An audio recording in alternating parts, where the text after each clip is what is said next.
हाँ तो बच्चों, पिछली वीडियो जो पार्ट नंबर 6 थी उसमें हमने बात की थी कि दो परिमेय संख्याओं के बीच परिमेय संख्या ज्ञात करना, एक चीज ये, और दूसरी चीज जो बात हो रही थी दो परिमेय संख्याओं के बीच अपरिमेय संख्या ज्ञात करना, एक अपरिमेय संख्या या दो अपरिमेय संख्या या तीन अपरिमेय संख्या, इन सबको ज्ञात करना। ठीक, तो जो क्वेश्चन इसके पहले जो सब करवाए गए थे वो यही थे, मतलब जो क्वेश्चन हुआ था कि P बटे Q के रूप में चेंज कीजिए, मतलब दशमलव संख्या को P बटे Q के रूप में चेंज कीजिए, P बटे परिमेय संख्या के रूप में बदलिए, यही बात तो हो रही थी। उसके बाद जो क्वेश्चन लास्ट में जो भी करवाया गया रहा होगा, ठीक, उसके बाद तुम लोग हेडिंग डालोगे क्या कि दो परिमेय संख्याओं के बीच परिमेय संख्या ज्ञात करना, और उसमें हम यहाँ बोल देंगे अभी तो एक चीजें हम एक एक वाला बोलेंगे, ठीक, जो बोलेंगे जैसे प्रोसेस उस पर ध्यान देना। दो परिमेय संख्याओं के बीच एक परिमेय संख्या जो होती है बराबर होती है, ऐसे लिखोगे, ठीक है, दो परिमेय संख्याओं के बीच एक परिमेय संख्या ये बराबर होती है दोनों संख्याओं का योग बटे दुई। समझ लेना, वहां लिखा नहीं गया, दोनों परिमेय संख्याओं का योग बटे दो। ऐसे दो दो करके हम कई परिमेय संख्या को निकाल सकते हैं, और यहाँ ये जरूरी नहीं है कि हमारा उत्तर और किताब का उत्तर मैच करे, बशर्ते हम कोई भी निकालें, जिनके बीच की बात कर रहा है उनके बीच की बात होनी चाहिए, ये नहीं कि वहां से हट करके। अब दूसरा पॉइंट आता है दो परिमेय संख्याओं के बीच अपरिमेय संख्या ज्ञात करना। तो दो परिमेय संख्याओं के बीच अपरिमेय संख्या को ज्ञात करने के लिए, ठीक, दो परिमेय संख्याओं के बीच अपरिमेय संख्या को ज्ञात करने के लिए सबसे पहले हम उनका दशमलव प्रसार कर लेंगे दोनों का, और उसके बाद उन्हीं के बीच की एक या दो संख्या अपना घटा बढ़ा करके हम एडजस्ट कर देंगे, तो उनके बीच की जो है वो परिमेय संख्या अपरिमेय संख्या, उन दोनों परिमेय संख्याओं के बीच की अपरिमेय संख्या ज्ञात कर सकते हैं। आइए इस पर आधारित हम एक आध क्वेश्चन तुम लोगों को दिखाएं, ठीक, और जैसे क्वेश्चन देखिए, एग्जाम्पल या क्वेश्चन करके जो भी है, यहाँ पे क्या लिखा है, परिमेय संख्या, क्वेश्चन है एग्जाम्पल जो भी जो परिमेय संख्याओं 1/3 तथा 4/2 के मध्य एक परिमेय संख्या ज्ञात कीजिए। परिमेय संख्या ज्ञात करो। मान लो ये सिंपल में क्वेश्चन है कि ये दो परिमेय संख्या दी गई हैं, इनके बीच एक परिमेय संख्या ज्ञात करनी है, ठीक। क्वेश्चन तो सॉल्यूशन लिखने का तरीका क्या होगा, याद रखिएगा, परिमेय संख्याओं के बीच परिमेय संख्या ही ज्ञात करनी है। तो दो परिमेय संख्याओं के बीच एक परिमेय संख्या क्या होती है, दोनों परिमेय संख्याओं का योगफल बटे दो। तो लिखोगे क्या, तो 1/3 तथा 4/2, 4/2 मतलब जो भी है 2 होता है, के बीच एक परिमेय संख्या, एक परिमेय संख्या बराबर दोनों का योग, मतलब 1/3 प्लस में 4/2 बटे में 2। अब इसका कैलकुलेशन तुम लोग करना जानते हो, हाई हमको 1/3, हाई प्लस में 2 दिखाई दे रहा, बटे में 2, ठीक, ये हो जाएगा 3 दूनी 6, 7/3 बटे में 2 बराबर हो जाएगा 7/6। तो इम्प्लाई दैट 1/3 तथा 4/2 के बीच एक परिमेय संख्या बराबर इतना, फिर हाईलाइट करके आंसर लिख दिया। आंसर खाली ऐसे लिख लीजिएगा 7/6, ये इन दोनों के बीच की एक परिमेय संख्या है, ठीक। तो अब आइए देखें इस पे क्वेश्चन कि अपरिमेय संख्या कैसे ज्ञात किया जाए। अपरिमेय संख्या कैसे ज्ञात किया जाए ये देखना है। आइए देखते हैं कैसे निकाला जाता है। ठीक, एक क्वेश्चन इसको भी कर लिया जाए। एक क्वेश्चन, आइए क्वेश्चन, तो चलिए 2/7 तथा 4/7 के मध्य एक अपरिमेय संख्या ज्ञात कीजिए। याद रखिएगा, इसके पहले वाले क्वेश्चन में परिमेय संख्या ज्ञात करना था, यहाँ पे अपरिमेय संख्या ज्ञात करना है। तो सॉल्यूशन हमने वहाँ पे कहा था ना, अगर अपरिमेय संख्या को ज्ञात करना है तो सबसे पहले उसका दशमलव प्रसार कर लो। तो दशमलव प्रसार क्योंकि 2/7 बराबर, अब 2/7 बराबर निकालना है। ठीक, तो 2/7 बराबर अगर निकालना है तो कैसे निकाला जाता है, तुम लोग जानते हो, अपना भाग दे करके 2/7 और तब तक करिएगा कि जब तक रिपीटेशन का मामला ना हो जाए, तब तक रिपीटेशन का मामला ना हो जाए। तो हमको लगता है कि पीछे हम ऐसी चीज़ों की चर्चा किए हैं, तो हमको याद आ रहा है कि वो यहाँ एग्जाम्पल से हम देखने लगे इतना आएगा, ये काम रफली होगा, तुम लोग जब पर कहीं इसे जो है कर जाओगे। ठीक, और तब तक करोगे कि जब तक रिपीट ना होने लगे। ठीक, तो ये आएगा 0.2 285 7 1 4 बार है ये।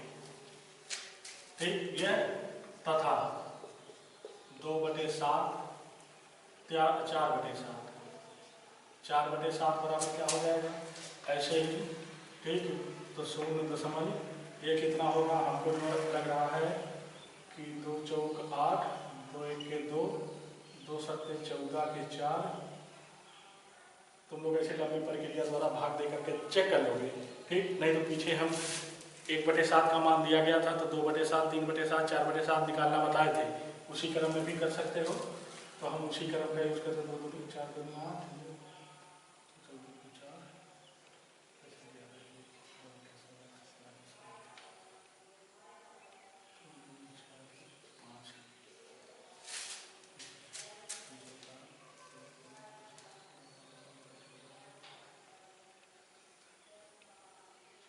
ये होगा, कितना हो गया। अब देखना है दशमलव के बाद 2, यहाँ दशमलव के बाद 5, तो तमाम हम अपरिमेय संख्याएं लिख सकते हैं। अरे भाई दशमलव के बाद 2 है, ये 8 है, इसी में अपना बढ़ोतरी करते हुए जाओ, मिलती जाएंगी सब। असंख्य परिमेय अपरिमेय संख्या मिलेगी तो कोई भी एक लिख सकते हो। ठीक, तो नीचे लिखोगे, तब उसके बाद इसलिए 2/7 तथा 4/7 के मध्य ठीक एक अपरिमेय संख्या बराबर, जैसे ये 2 से शुरू है तो 0.3 कर दो, बाकी ये भी उठा ले जाओ, 8 5 है ना, 8 5 7 1 4, ये भी उत्तर हो सकता अलग। ठीक, तो ऐसे तुम लोगों को देखना, ये हो सकता है तो आंसर लिख दीजिएगा, ये भी सही है। अगर मान लो 3 या 5 अपरिमेय संख्या लिखनी है, मान लो जैसे 5 अपरिमेय संख्या, इसी क्वेश्चन को हम और अभी थोड़ा सा कर दे रहे हैं। अगर मान लो 5 अपरिमेय संख्याएं लिखनी हो तो 5 अपरिमेय संख्या, और 0.2 से शुरू है ना, तो इसी से थोड़ा सा बढ़ा करके लिख लो 0.3 8 5 7 1 4, ये तो एक हो गई, करिए कामा 0.3, ये जो 8 है इसको 9 बना लो, 9 5 7 1 4, ये हो जाएगी। फिर 0.3 के बाद जो है 4 को ये से 3 9 तो है ही है, 5 को 6 बना लो तो भी 1 मिल जाएगी, 1 4 ये भी मिल जाएगी। ठीक, अब की बार क्या लिखोगे 0.3, ये तो है ये है, उसके बाद 9 है, ये 6 है, इसको 7 बना लो, बाकी 7 1 4 ये है ये है, मतलब ऐसे बढ़ाते जाओगे, ये 4 हो गई, ऐसे जो है 0.3 9 5 7, ये जो 7 था इसको 8 बना लो, 8 7 1 4, ऐसे मतलब तमाम लिखते जाओ जा सकते हो। तो जितनी कहेगा उतनी जो है लिख लिया जाएगा। तो इस तरह से जो है ये चीज़ों को देखिएगा कैसे निकाला जाएगा, इस चीज़ को ध्यान दीजिएगा अपरिमेय संख्याओं को। आइए अब भाई दो परिमेय संख्याओं के बीच असंख्य अपरिमेय संख्या हो सकती है। कोई जरूरी थोड़ी कि जो किताब में दिया गया है 2 3 2 है ना, निकालने के लिए जो कॉन्सेप्ट होता है उस पर विशेष रूप से ध्यान दीजिएगा। ठीक, आगे चलिए। आगे जैसे इस प्रश्नावली में जो हम 1.3 जो करवा रहे थे उसमें 2-4 क्वेश्चन 2-3 क्वेश्चन हैं जिनको हमको करवाना चाहिए, करवाएंगे, लेकिन वो चीजें हम क्लास में करवाएंगे कि क्यों, क्योंकि हम देखेंगे कि कैसे कैसे अलग अलग डिफरेंस उत्तर अगर आता है तो भी सही है। पता चला नहीं तुम लोग आंसर शीट में देखो, कह दो अरे ये तो सर जी दूसरा लिखे हैं उत्तर दूसरा दे रहा है। ठीक, तो इसलिए उन सब कॉन्सेप्ट को कंफर्म करने के लिए इंतजार करिए क्लास का, वहाँ जो बचे वहाँ करवाएंगे। ठीक, इसके बाद एक प्रश्नावली और है, वास्तविक संख्या रेखाओं को संख्या रेखा पर निरूपित करना। संख्या रेखा पर निरूपित करना ये इस पे आधारित एक प्रश्नावली है। वास्तविक संख्या रेखा तुम लोग देखे हो, संख्या रेखा पे कैसे निरूपित किया जाता है ये भी जानते हो। फिलहाल एक 2 क्वेश्चन आते हैं। ठीक, यहाँ पे भी गोला प्रकार की थोड़ा सा जरूरत पड़ेगी और पटरी प्रकार की जरूरत पड़ेगी, रचनात्मक काम है, इसलिए वो चीज भी हम तुम लोगों को क्लास में ही दिखाएंगे। ठीक, तो इन सब चीजों के लिए जो प्रश्नावली अगर जो लोग कॉपी में लिख रहे हैं 1.3 के लिए और जो ये 1.4 बची हुई है, इसमें से जो क्वेश्चन 2-3 करवाना है इसमें 1-2 करवाने हैं, कुल मिला जुला के 5-6 क्वेश्चन बनेंगे। 5-6 क्वेश्चन जब बनेंगे तो इसके लिए तुम लोगों को 3 पन्ना छोड़ दो, 6 पेज, 3 पन्ना मतलब 6 पेज, 3 पन्ना 6 पेज छोड़ करके, ठीक, 3 पन्ना 6 पेज छोड़ करके जो अब हम टॉपिक बात करने चल रहे हैं उस टॉपिक पे जो है तुम लोग ध्यान दो उस पे।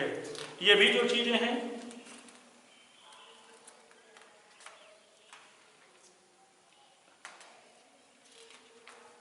अब जैसे वो है क्या, आगे जो टॉपिक है वास्तविक संख्याओं, ये हमने कहा 3 पन्ना या 6 पेज छोड़ करके फिर यह निकालिएगा। वास्तविक संख्याओं ब्रैकेट में परिमेय या अपरिमेय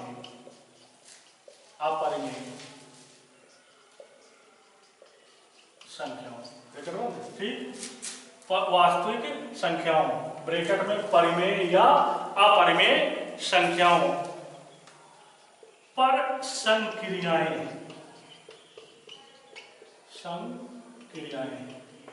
ये हेडिंग हो जाएगी, ये पूरा हेडिंग हो जाएगी। ठीक, अब देखिए यहाँ पे क्या है, गणित में जो ये संक्रिया का मतलब है ऑपरेशन, मतलब ऑपरेशन इसकी इंग्लिश होती है।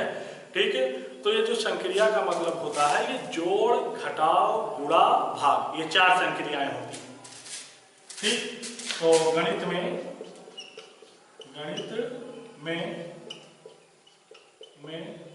ठीक 4 संक्रियाएं,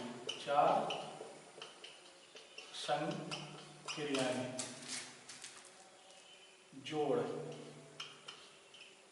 जिसको तुम लोग प्लस से डिनोट करते हो, घटाव जिसको तुम लोग माइनस से डिनोट करते हो, फिर कामा गुणा जिसको तुम लोग ऐसे या इंटू से डिनोट करते हो, तथा भाग जिसको तुम लोग बटे या इससे डिनोट करते हो, होती है। तो गणित में ये 4 संक्रियाएं होती हैं। अब 4 संक्रियाएं होती हैं तो क्या, तो यहाँ पे हेडिंग है वास्तविक संख्याओं पर संक्रियाएं। तो वास्तविक संख्याओं पे संक्रियाएं मतलब 2 वास्तविक संख्याओं को जोड़ना, 2 वास्तविक संख्याओं को का घटाव, 2 वास्तविक संख्याओं का गुणनफल, 2 वास्तविक संख्याओं का भागफल, यही संक्रिया। अब तुम लोग सोचते होगे अरे ये तो हम तो जानबे करते हैं कक्षा 9 में देने का क्या मतलब था, ये तो बात उठती है ना। जैसे अगर हम कहेंगे जो है 13/26 बेटा इसका मान बताओ, तो तुम लोग कहोगे कि अरे हम जानते हैं इसका करने के, तो यहाँ क्या मतलब, यहाँ मतलब भाई वास्तविक संख्या के अंतर्गत आती है, लेकिन जो क्वेश्चन दिए जाएंगे वो अपरिमेय की तरह दिए जाएंगे ऐसे, मतलब इनका 2 + 3 बटे में 2 - 3, इनका मान क्या होगा, निकालना है, ठीक, ऐसे गुणा करना होगा, ऐसे भाग करना होगा, ये सब चीजें हैं, ठीक। तो इसका मतलब है तो 3 ये संक्रियाएं होती हैं, ठीक। अब नोट ये तो होती है, नोट नीचे लिख दो, नोट यहां मुख्यतः यहां अधिकतर लिखना है, अधिकतर अधिकतर अधिकतर अधिकतर, ठीक, 2 परिमेय संख्याओं या एक परिमेय तथा एक अपरिमेय, एक नहीं कुछ परिमेय तथा कुछ अपरिमेय, ऐसा है, कुछ परिमेय तथा कुछ अपरिमेय संख्याओं है का या ठीक अपरिमेय संख्याओं, केवल अपरिमेय संख्या, केवल अपरिमेय संख्याओं के बीच उपर्युक्त संक्रिया का प्रयोग करना है, उपर्युक्त संक्रिया का प्रयोग करना है। हाँ तो बच्चों हमने कहा कि नोट जो ये था उसमें क्या कि उपर्युक्त संक्रियाओं मतलब जोड़ घटाव गुणा भाग जो ये है का प्रयोग 2 परिमेय संख्याओं, कुछ परिमेय या कुछ अपरिमेय संख्याओं या केवल अपरिमेय संख्याओं के बीच होना है।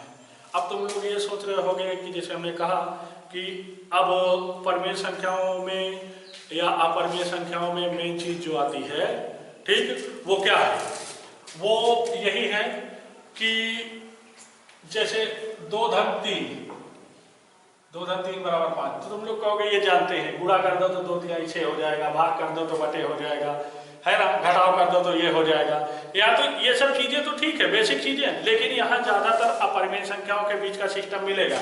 अपरिमेय संख्याओं के बीच का सिस्टम मिलने का मतलब जैसे 2 माइनस रूट 3, ये ऐसे कुछ अपरिमेय भाग कुछ परिमेय भाग, ये है ना, इस रूप का मामला मिलेगा।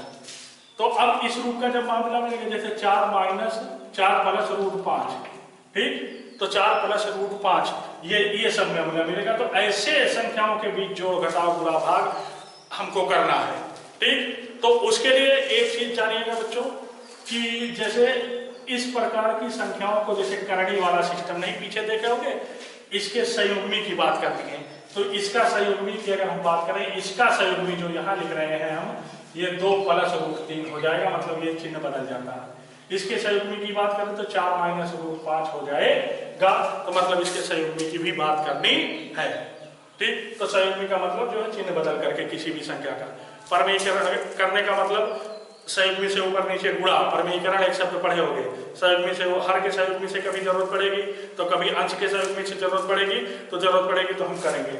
इसमें एक चीज बच्चों और ध्यान दीजिएगा, घातांक का नियम, ये सब तुम लोगों को मत आ जा रहा है, घातांक के नियम जो पीछे पढ़े हो तुम लोग, घातांक के नियम का जबरदस्त प्रयोग होगा, तो घातांक के नियम का भी प्रयोग करना सीख लीजिएगा, पीछे अगर नहीं जानते होंगे। वैसे भी हम कुछ चीजें बताएंगे, ठीक, बिना बताए आगे बढ़ेंगे नहीं, भले ही तुम लोग जानते हो या नहीं भी जानते हो तो जानने की कोशिश करिएगा, ठीक, लेकिन दिमाग में रखना है घातांक के नियम का भी प्रयोग होना है। तो घातांक के सभी नियम का प्रयोग पीछे किताब होगी अभी पिछली कक्षाओं की, तो उसमें तुम लोग देख सकते हो, ठीक। और इसमें अब बचे कुछ क्वेश्चन रह गए हैं लास्ट प्रश्नावली के, जो आसान भी है, उसका कैलकुलेशन केवल करना है, उसको तो हम करेंगे, संभवतः कल खत्म हो जाएगा, तो अगली वीडियो में खत्म हो जाएगा, उसके बाद हम स्टार्ट करेंगे बहुपद। तो बच्चों इस उम्मीद के साथ कि तुम लोग घातांक के नियम, करणी वगैरह जो जानते हो, परमीकरण वगैरह, संयुग्म वगैरह की जो चर्चा हुई है उसके बारे में जानते हुए, ठीक, अगली वीडियो की अपेक्षा करोगे, ठीक, और हम उम्मीद करते हैं कि तुम लोग ऐसा करोगे। तो आज के लिए फिलहाल इतना ही, मिलते हैं फिर अगली वीडियो में।